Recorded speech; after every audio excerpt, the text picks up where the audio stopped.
বড় স্পুন, এটা বড় স্পুন। আর একটা আছে এটা নর্মাল স্পুন। দেখো এইটার ওই যে ডিফারেন্স, সেটা একটু মানে ঢোকানো টাইপের আর এটা একটু আলাদা। দেন আছে মানে এটাকে কি বলে, ফোক, ফোক না ছুরি বা কিছু একটা বলে।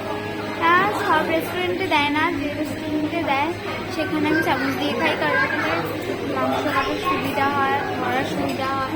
আর এখানে সব রকম সুবিধার জিনিস আছে, ঢোকা চামচ আছে, নর্মাল চামচ আছে, ফোক আছে, নাইফ, এটা নাইফ নাইফ নাইফ আছে।